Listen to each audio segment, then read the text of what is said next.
Welcome back to another AP World History video lecture, and this time we're handling the issue of decolonization. Okay, big topic. What is that all about? After World War II, the countries in what we call the developed world, or typically the countries below the equator, had been under imperialism for basically over 100 to 150 years with Europeans. And you probably remember, too, they had to deal with the problem of social Darwinism, scientific racism. Well, here's the good news about World War II. Hitler made all of these ideas morally bankrupt. People started realizing in the West how horrible the idea of scientific racism was, and it was being challenged across the world. In fact, to give you one example, there was a philosopher and psychologist, an African philosopher and psychologist named Frantz Fanon. Frantz Fanon made the argument that holding these racial theories of inequality actually created the very systems of inequality, because for people who were underneath that, they had taken in this belief that they were inferior, and they were trying to fight against it. And that's why they needed their own sense of nationalism, their own sense of self-determination. Now, once these countries did gain their freedom, they faced a number of huge obstacles. Internally, they faced everything from ethnic conflicts to religious strife to the problems of military dictatorships.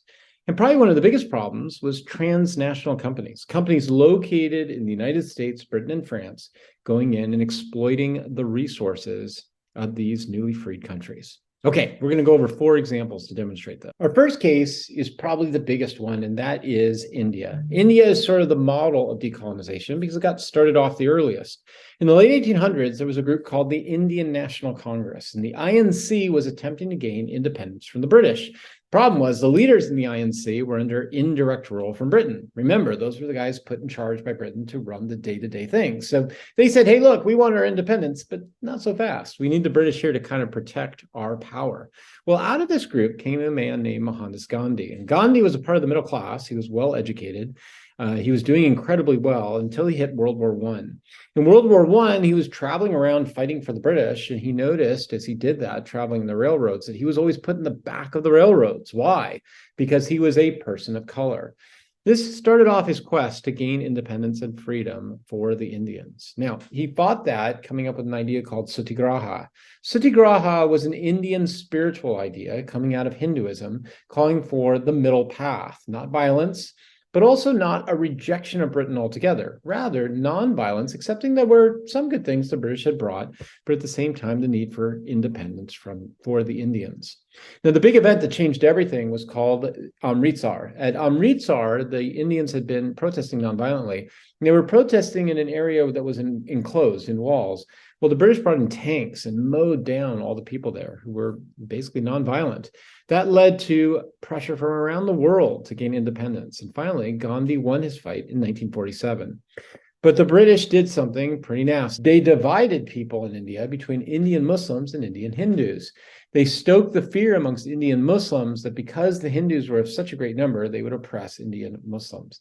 There was a man named Muhammad Ali Jinnah who formed the All-Muslim League, and he called for a partition.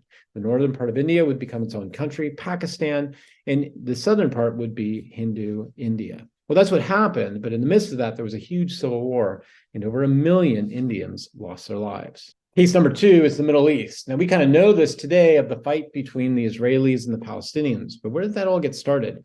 So you might remember the Ottoman Empire controlled this region of the world from 1300 all the way up to World War I. When they fell apart, Britain and France split up that area into the countries that we know in the Middle East today. This was called the Mandate Plan. Well, then the British did something kind of strange. They made promises to 2 different groups of people. To Jewish people, they said, under the Balfour Declaration, the Jewish people could move into the area and form a homeland, form their own nation state. But then they passed a group of white papers where they told Arabs, don't worry, we're going to protect your land rights in this area. What were they really after? Well, the British were using a divide and conquer strategy. They promised both sides in order to increase tensions so they could remain in control of the area, especially for access to oil. In the end, in 1947, the United Nations stepped in and said, we're going to partition out this land and divide it up amongst Arab Palestinians and Israeli Jews. The Arabs turned against this and said they didn't want to have it.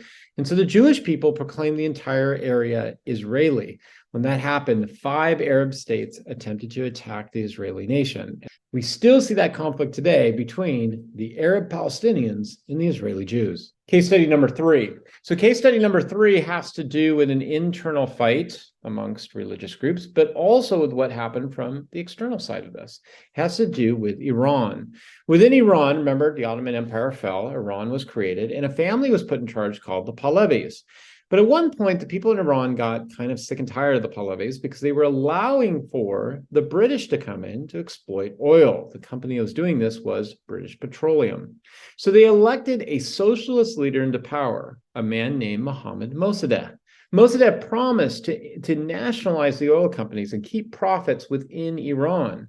Well, the American CIA trained a group of Iranians to overthrow Mohammad Mossadegh, and they placed back into power the Pahlavi family. Now, the Pahlavi family did a lot of good for the country. They actually fought for women's rights to be educated. They fought for a redistribution of land.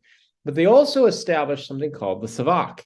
The Savak was a secret police that put people into prison, especially liberals and communists and Muslims.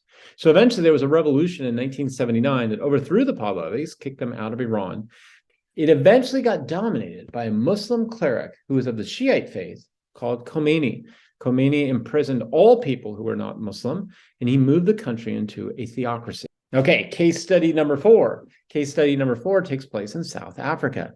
In South Africa in the 1700s, the Dutch had settled in South Africa, claiming that this was their new Jerusalem. In the late 1800s, there was a fight between the British, the Dutch, and the African tribes there, especially the Zulu tribes, over the gold mines that were there. Well, the British won the war, but they promised the Dutch, in order to keep the peace, that they could have racial hierarchies over the Zulu tribes.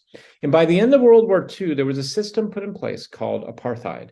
Apartheid was an extreme form of segregation based upon racial hierarchies.